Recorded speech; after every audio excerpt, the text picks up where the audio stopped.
Շնորհակալություն, որ ընդունեցիք մեր հրավերը, մենք ներկայական զարգացումների process-ների, գործընթացների մասին ենք խոսում, ընդհանուր առմամբ ինչպես կգնահատեք, ինչ օրինաչափություն եք տեսնում եւ օրինաչափությունից դուրս զարգացումներ եւ իրավիճակներ։ Շնորհակալություն հրավերի համար։ Ուրեմն, եթե մենք փորձենք գնահատել իրավիճակը, ապա ես կխնդրեմ, որ մենք վերանանք այսօրվա իրավիճակային, այսինքն իրադրություններից եւ փորձենք տալ համակարգային նկարագրում, թե ինչ է կատարվում։ Այն ժամանակ կլինեն եւ այն, ինչ դուք համարում եք անսպասելի, լրիվ կանխատեսելի կլինեն, բայց այն բաները, որ կան, մենք այսօր չենք տեսնում, նրանք նաեւ կտեսնենք, որ որոշակի շեղում կա օրինաչափություններից։ Ուստի ես ուզում եմ սկսել մեր ժողովրդի համար շատ ողբերգական թիվ դեկտեմբերի 7, որին 15 թվականին գումարվեց եւս մի ողբերգություն, դա սահմանադրության այդպես կոչված ընդունումն է։ Ինչու եմ ասում ընդունում, որովհետեւ այդպես կոչված, որովհետեւ դեկտեմբերի 7-ին հայտարարվեց, թե իբր այս սահմանադրությունը ընդունվել է։ Այս սահմանադրությունը ծնելու է բազմաթիվ ճգնաժամեր, անցյալ տարի մենք տեսանք եւ ինչ ոչափով դա հետ կապված է եւ ապրիլյան պատերազմը, եւ հուլիսյան ապստամբությունը, եւ հետագա տնտեսական անկումը եւ այլն եւ այլն։ Դուք կարող եք ասել ինչ կապ ունի, ասենք, որովհետեւ այս սահմանադրությունը գրվել է, որպեսզի ամրապնդվի գործող նախագահի իշխանությունը, ինչը հակասում է երկրի զարգացման բոլոր տենդենսներին, որովհետեւ արդեն պարզ է, որ այն ուժը եւ որին գլխավորում է ինքը եւ որի մարմնավորում է ինքը նա դարձել ի վիճակի չէ երկիրը բերել ճգնաժամից, այլ միայն ծնելու են նոր եւ նոր ճգնաժամեր, միայն թե մնա իշխանության գլուխը։ Ուստի այն, ինչ դուք ասում եք այսօրվա վիճակում, դա կանխատեսելի է։ Ինչ նկատի ունեմ ավելի կոնկրետ։ Հիմա բնական է կարող եք հարց տալ, ով ինչ ասեց Հովիկ Աբրամյանն, ինչ ասեց Գագիկ Ծառուկյանը, ով ինչպես արձագանքեց եւ այլն։ Բայց ուրեմն եկեք երկու սխալ թույլ չտանք, մեթոդաբանական սխալներ։ Մենք շատ դեպքերում դիտարկելով հայկական քաղաքական դաշտը փորձում ենք նմանացնել տեսական ինչ-որ մոդելներին, որոնք աշխատում են այլ երկրներում, բայց ոչ Հայաստանում, որովհետեւ հարգելիներս, եթե մենք տեղափոխում ենք Հայաստան, ապա պետք է հասկանանք, որ Հայաստանում չկա կուսակցություններ, կան խմբավորումներ, որոնք սպասարկում են ինչ-որ շահեր։ Կարելի է ասել խոշոր խմբավորումներ, ավելի փոքրաթիվ, ավելի ազնիվ նպատակներով, պակաս ազնիվ նպատակներով եւ այլն, համենայն դեպս նրանք կուսակցություններ չեն եւ մենք տեսանք ամենախոշոր կուսակցությունը դա վառ օրինակն է։ Մի մարդու մասին, որոնք 2 տարի առաջ Օրիգի Գոֆրեն էին անվանում, այսօր ողջունում են նրա մուտքը քաղաքականություն եւ նույն պաշտոնատար ոչ թե շարքային անդամներ ղեկավարությունը։ Մի մարդու, որը ընդամենը մի ամիս է այնտեղ կուսակցության անդամ, դարձնում են առաջին փոխնախագահ, այսինքն դա ցույց է տալիս, որ այս կուսակցությունը չունի որոշակի հենարան, չունի քաղաքականություն եւ չունի նաեւ կադրային ինչ-որ ներուժ, կադրային կառուցվածք, ամեն ինչ կարող է փոփոխվել, նայած թե շահերը այսօր ինչպես են դասավորվում։ Եվ նույնը կարելի է ասել նաեւ շատ դեպքերում ուրիշ կուսակցությունների վերաբերյալ, օրինակ վերցնենք ենթադրենք Պաշինքները եւ այլն։ Այսինքն այստեղ խնդիրը հետեւյալն է, որ եթե մենք չունենք նորմալ կուսակցություններ, այն սահմանադրությունը, որ ստեղծված է, բերում է, այստեղ ամենամեծ վտանգը ես այստեղ եմ տեսնում, պատերազմ բոլորի դեմ։ Մինչև այդ մենք տեսել ենք տեղական ընտրություններում, ես ես մի դեպք հիշեցնեմ, միգուցե 2008 թվականի քաղաքային ընտրությունների ժամանակ, երբ հանրապետական կուսակցության ցուցակի 45-րդ համարը ծնգրանունով սպանեց ինչ-որ բիզ անունով մեկ ուրիշին 75-ը։ Հա, ինչ-որ տես ես հիմա անունները չեմ հիշում, քաղաքապետի ընտրությունների ժամանակ, ուրեմն որովհետև նրանք երկուսն են Մալացիայի շրջանից էին եւ ինչ-որ բան չեն կիսել։ Հիմա նոր մինչեւ այդ հանրապետականը կարողանում էր այդպես կարգավորել, որ նրանք իրար դեն դուրս չգային։ Այսինքն ամեն եղել է բաժանում տարբեր ոլորտների ազդեցությունների եւ գերադասում էին այս հարցը կարգավորել։ Հիմա նոր օրենքը, որպեսզի ստիպում է ամեն մի բակային հեղինակությանը դուրս գալ ընտրապայքարի, որպեսզի ինքը բերի իր կուսակցության համար, իր կուսակցության վերնախավի համար ձայներ։ Եվ տեսեք, այսօր վաղը մենք կտեսնենք այն, ինչ որ տեսնում ենք տեղական ընտրությունների ժամանակ։ Այսօր ենթադրենք նոր օրինակ եմ ասում զուտ տեսական Արաբկիրը Դավիթ Հաշենը եւ աչափները միավորված են որպես մի ընտրատարածք։ Բնական է արաբկիրի խարոշիները կաշխատեն իրենց մարդու համար եւ բնական է շահերը կբախվեն աչափներկի եւ Դավիթաշենի խարոշիների։ Այսինքն մենք զորով դարձնում ենք այն, ինչի Հայաստանը տեսել է մոտավորապես 5-րդ դարում։ Կարդացեք խորենացու պատմությունները, երբ ամեն մի իշխանիկ դուրս է եկել հարևանի վրա։ Եվ դա թելադրում է հենց օրենքը։ Տվյալ դեպքում ոչ թե մարդիկ են գնում այս, ինչու եմ ասում, որ այս սահմանադրությունը ծնելու է նման իրավիճակներ։ Եվ տեսնելով այսօրվա քաղաքական դաշտը, այդպես ասած նորից ասում եմ, չակերտներով եմ ասում, կանխատեսելի է ցանկացած անսպասելի մի երևույթ, որովհետև չկա կուսակցություն, այդպես ասած իր կորիզով, կադրային իր գաղափարախոսությամբ որոշում է ընդունում է առաջնորդը, որ այսօր կարող է ընդունի մի որոշում, վաղը բոլորին այլ։ Եվ անիմաստ են դառնում այն գուշակումները, թե ով ում հետ է հանդիպել, ինչ պայմանավորվածություն եւ այլն, որովհետև ամեն ինչ փոխվելու է նայած թե ով ինչ արդյունքներ կարող է արձանագրել եւ ժողովրդի ձայնը, այսինքն ընտրողների կամքը եւ այլն երկրորդական են այս բառով եւ ուզում եք հսկողության մեխանիզմներ սահմանեք, ուզում եք այլ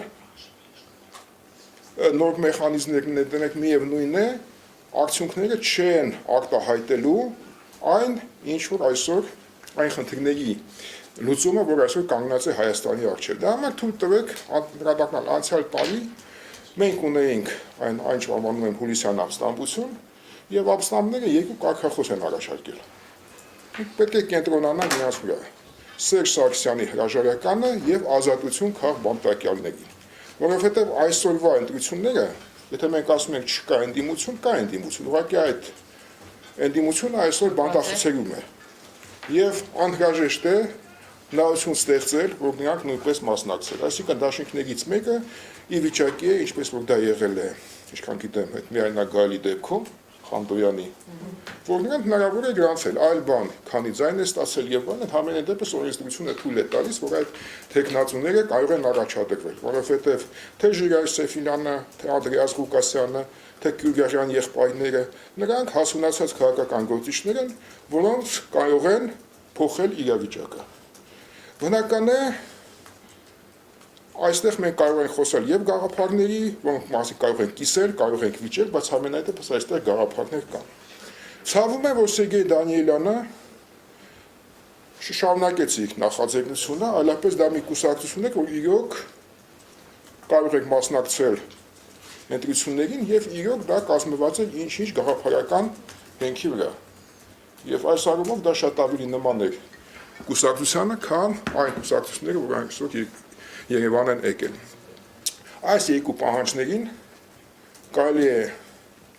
միացնել եւս մեկը չեղարկել սահմանադրությունը, որովհետեւ բոլորս գիտենք, թե ինչպես է այն ընդունվել, եւ այս առումով կարծում եմ, որ թե Հովիկ Աբրամյանը, որ եղել է ԱՅՈ-ի շտաբի պետը, թե Սերյան Օհանյանը, որը նաեւ ապահովել է բանակին ԱՅՈ-ն, շատ բաներ ունեն պատմելու։ Եվ այդ նրանց պատմածներից հետո իմ կարծիքով ակնհայտ է լինելու, որ այդ պարզ կլինի, թե ինչպես է ընդունվել այս սահմանադրությունը եւ օրակարգային հարց է լինելու վերանայել այն կենտրոնական ընտրական հանձնաժողովի որոշումը, որով մեզ փաթաթվել է այս մի նորից եմ կրկնում, ոչ թե ես ինչ-որ տեքստի դեմ ու բան ունեմ, ուղղակի այս սահմանադրությունը, որ ծնելու է նոր եւ նոր արհավիրքներ։ Եվ թե դա է հիմնական ասածս։ Ես ուզում եմ ընդհանրապես հիշեցնել, որ Սասնա Ծռերի առաջադրած կարգախոսները վերջում կարծես փոփոխության ենթարկվեցին, հակառուսական բաները վերացվեցին։ Այդ նյուանսը ոնց է դա։ Գիտեք, ես դա համարել ասեցի, որ պետք չի խորանալ մանրուքների, եկեք սկսենք ամենա այդպես ասած կարևորներից, որովհետև դուք գիտեք ինչ վիճակում են եղել եւ ես համոզված չեմ, որ դա իսկապես իրենց եղել, թե մեկ ուրիշն ա գրել եւ այլն։ Համենայն դեպս նրանց մոտ այդ մոտեցումը քաղաքական է եւ դա կարող է լինել բանավեճի առարկա, այսինքն ազնիվ բանավեճի։ Եվ իհարկե ես տվյալ դեպքում չեմ ուզում մանրանալ այլ խնդիրների, որովհետև կարող են խոսալ եւ բանակում ինչպես վիճակը փոխել, եւ տնտեսության եւ այլն, 1000 ու մի հարց կարող ենք վերել վերջեվերջո։ Վերջեվերջո կա նաև տեխնիկական հարց, ինչպես ենք մենք ապահովում իշխանափոխության process-ը։ Բնական է դա մի օրում չի ապահովի եւ այլն։ Այս առումով այս ամենը նորմալ քաղաքական բանավեճ է։ Այդ թվում կարող եմ եւ այլ դուք ասեցիք կողմնորոշման, եվրոպական, ռուսական եւ այլն։ Եկեք վերջեվերջո բացի Լևոն Տեր-Պետրոսյանից որևէ մեկը չի խոսում թե ինչպիսի լուծում պիտի տա Ղարաբաղի հարցին։ Այսինքն ինչքան կարելի է ջայլամի քաղաքականությունը տանել։ Բոլոր դեպքերում դա այդ հարցերի հարցը դա Ղարաբաղյան խնդիրն է եւ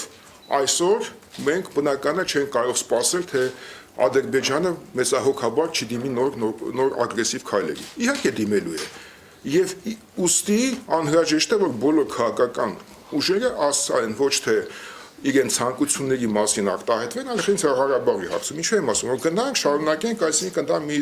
իսկապես նախընտրական ծրագիր պիտի լինի, բայց պետք է սկսենք այդ երկու հիմնական լոզունգներից եւ այս առումով, եթե մենք խոսում ենք համախմբման մասին, միգուցե այս երկու կարգախոսի շուրջը ես տեսնում եմ լայն համախմբում։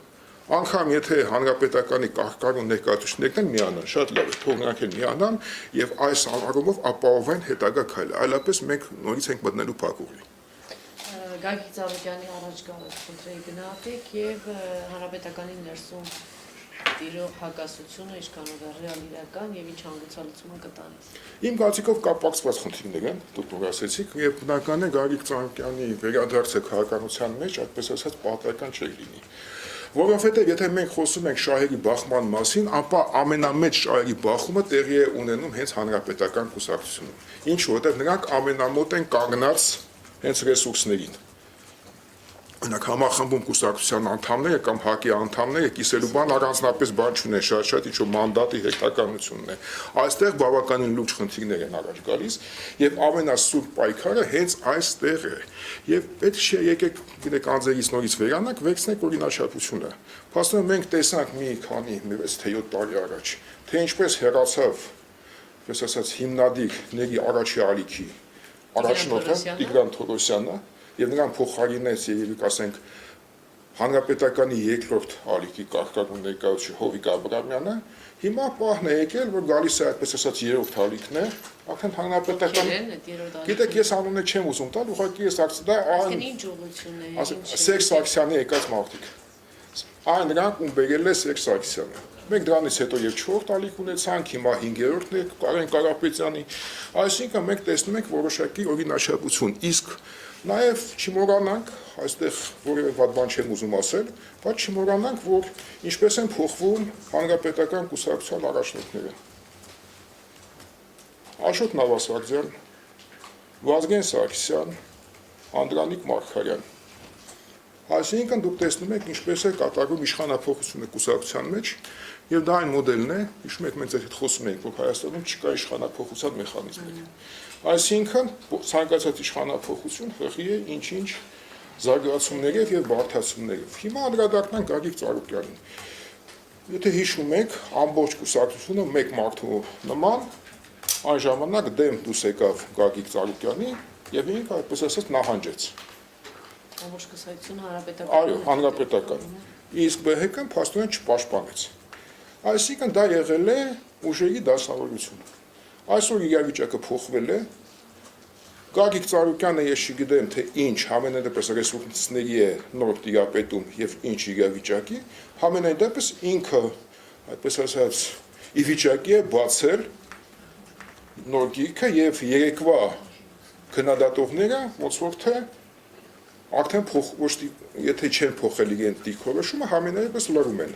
Դա այստեղ ոչ թե քաղաքական տերմիններով պետք է բացատրել, այլ ավելի շուտ ջունգլիների օրենքներով, այ հիշեք Մաուգլին, այդտեղ շատ լավ պատկերված է, թե ինչպես շնագայլերը հարձակվում են գայլի վրա, երբ որ ինքը թույլ է, եւ հետ են քաշում, երբ որ մի քիչ այդ գայլը ուժեղանում է։ Բնական է, եթե նորից այդ փոխաբերություններով խոսենք, այդ գիրքը, որ բացել են, փակել են, նորից կարող են փակել եւ այլն։ Եվ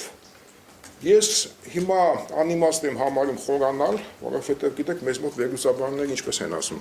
Եթե հանրապետականը ասում են, եթե Գագիկ Ծառուկյանը մեր պրոյեկտը չի, իսկ քանի որ նրանք ստախոս են, ուրեմն սուտ են ասում, ուրեմն նրանց պրոյեկտն է։ Ավելի խորհրդանշ վերլուծաբանները ասում են, չէ, նրանք գիտեն, որ նրանց ժողովուրդը չի հավատում։ Հատուկ դա ասում են, որ ժողովուրդը չի հավատա ու այդպես ասած այդ միտքը նրանց մեջ ամրապնդի։ Սա իմաստ չունի, ինչ ու նախ եւ առաջ դա տրամաբանություն չէ, որովհետև տրամաբանության մեջ ստախոսը միշտ սուտ է ասում։ Իսկ հանրապետականի պաշտոնյաները մեկ-մեկ ճիշտ են ասում, մեկ-մեկ սուտ են ասում, այսինքն այդ տրամաբանությամբ չես կարող բանանել։ Այսինքն ինչպես կդասավորվի վաղը։ Ես չեմ բացառում կա պայմանավորություն, բայց եթե ենթադրենք ԲՀԿ-ի եւ Ծառուկյանի բլոկը մեծամասնություն է հավաքում, վիճակը փոխվում է եւ արդեն բոլորին այլ պայմաններ են լինելու։ Եվ հակառակը կարող է պայմանավորություն չի եղել, բայց եթե նրան չհաջողվեց հասնել նպատակի, ուրեմն լինելու է որոշակի պայմանավորվածություն։ Ուստի այս դեպքում պետք է նայել, թե հետագա դեպքերի զարգացմանը ով ինչքան եւ ինչին կհասնի։ Հարցում ես ների, թե ես շարունակեմ։ Դեպքում Սերյան Օհանյան,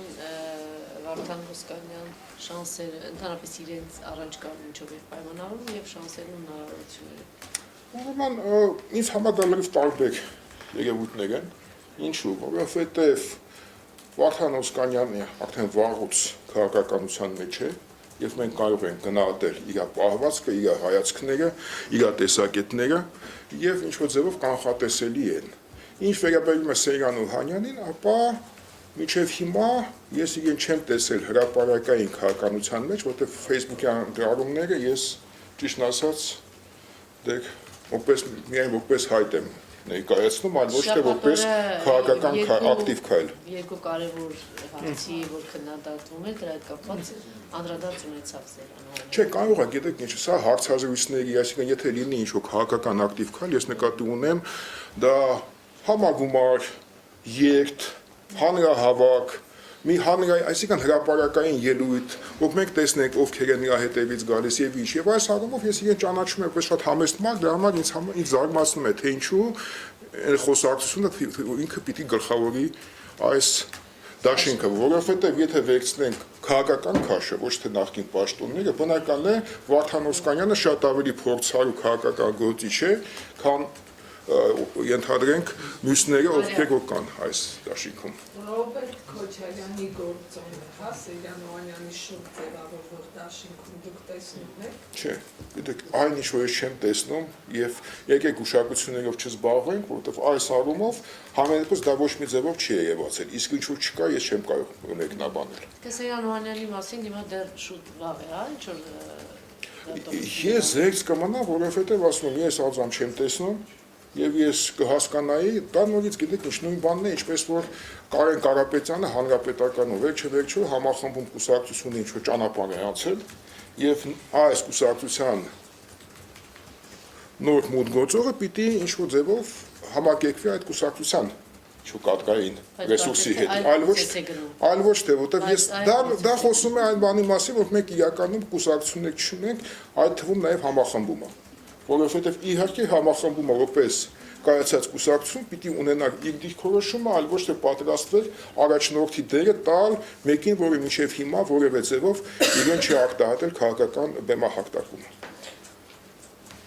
Հաշվի առնելով մեր նախորդ ընտրությունների փորձին չենք կարծում, հասարակությունը այսօր ավելի շատ հակված տալու իր վստահության քվե։ Որոշակիորեն Գագիկ Ծառուկյանը թեկուզ օրինակ ձայների կորուստ ունի, հատկապես այն արմատական ընդդիմադիր զանգվածի, սակայն էլի ինչ-որ ռեյտինգ ունի։ Սերյան Օհանյանին էլ, հա, մեր նախարար եղած ժամանակ ամենայն դեպս սուր քննադատություն նրա մասին չի հնչել եւ այլն։ Ինչ եք կարծում, հասարակությունն այս բանին ավելի շատ ուղղված է ում վստահելու հետևից գնալ։ Եվ արդյոք հետընտրական զարգացումները սերհավելով հետընտրական զարգացումները Հայաստանում թեժ կլինեն։ Նա միշտ մեր մոտ հետընտրական զարգացումները թեժ են եղել նախագահական ընտրություններից հետո, բայց սա ամենամեծ խոշորությունն է։ Շնորհակալություն հարցի համար, դուք ինձ այս հետընտրական process-ների մասին դուք ինձ հուշեցիք մի բան, որ ես մոռացել եմ ասել։ Բնական է, ում է ձեռնտու այս կռիվը բոլորի դեմ։ Եվ ԲՀԿ-ն ՀՀԿ-ի դեմ, ՀՀԿ-ի ներսում Աչափնյակի եւ արաբ գիգի խարոշիներն են իրար դեմ դուրս գալիս եւ այլն եւ այլն։ Այսինքն դա այն միջոցն է, որով Սերժ Սարգսյանը կարողանում է պահպանել իր իշխանությունը։ Ինչու՞, որովհետեւ դուք գիտեք նոր օրենսդրության բոլորին կարևոր չի, թե ով ինչպես է քվեարկել, կարևոր է թե խորհրդարանում ով ինչ դիրքորոշում կունենա։ Իսկ այս հարումով, քանի որ երբ սկսվում է պատերազմը բոլորը բոլորի դեմ, ով է գլխավոր անձը, ոստիկանը եւ ոստիկանի պետը։ Այսինքն ում ձերքում են ուժայինները, նա էլ թելադրելու է խաղի կանոնները։ Այլ բան, որ Հայաստանին դա որևէ լավ բան չի տա։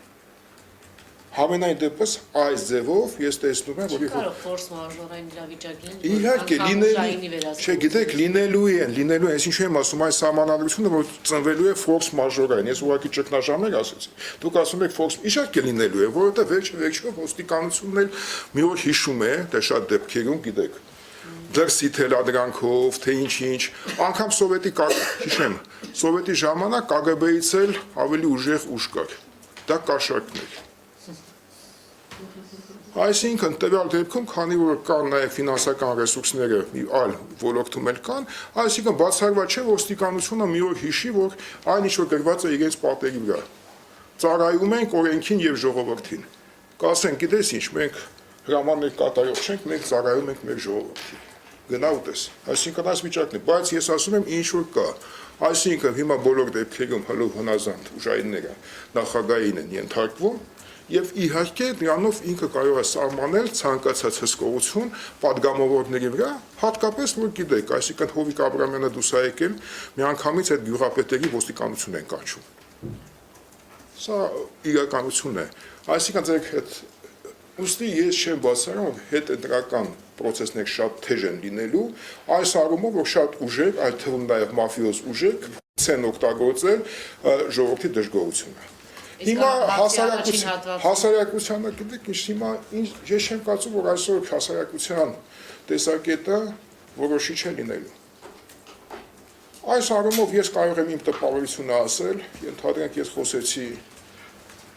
Օսկանյանի մասին, որտեղ այդ մարդուն ավելի մոտիկից գիտեմ նրա ոլորտում։ Չեմ բացառում որ բանակայինները որ շատ ավելի մոտիկ գիտեն Սեյգան Օհանյանին, այլ կասիկի կրնեն։ Շատ դժվար է հիմա խոսել ինչու։ Որովհետև մենք չունենք հրապարակային քաղաքական կյանք, ով որտեղ որ պատի տակ ինչ է ասել, դա մենք որպես համարում ենք հանրային կարծիք։ Փաստորեն իշխող ռեժիմը ոչնչացրել է հանրային կարծիքի արտահայտման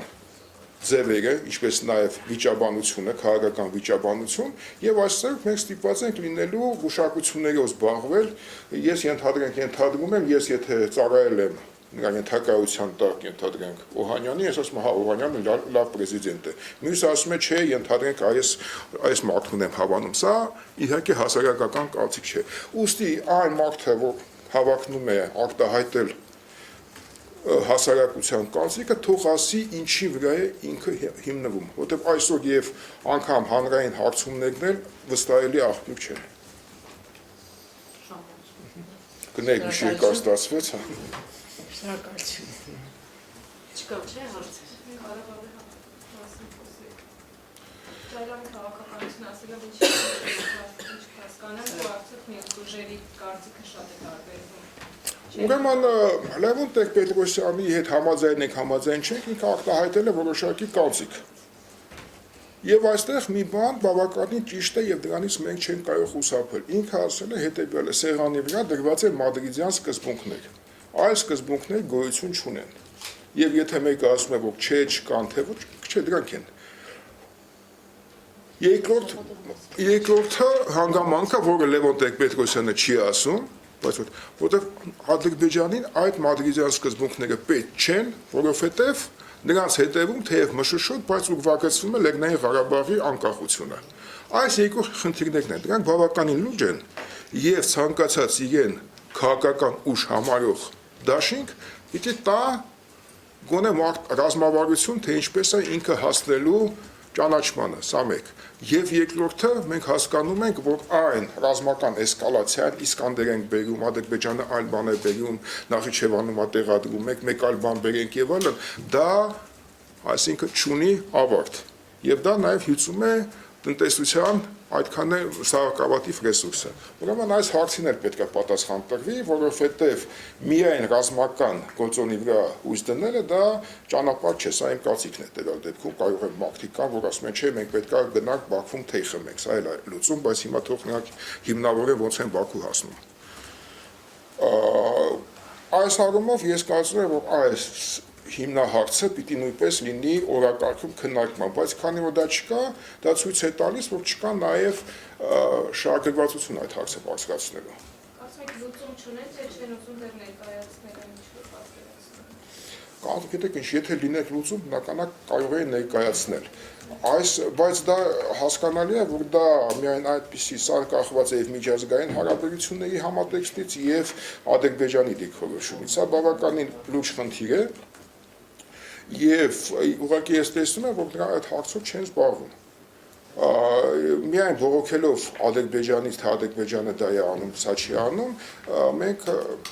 լուսմանը չենք հասնելու, բայց դա երևի դա առանձին հարց է, եթե լինի քննարկում Ղարաբաղի հարցի շուրջը,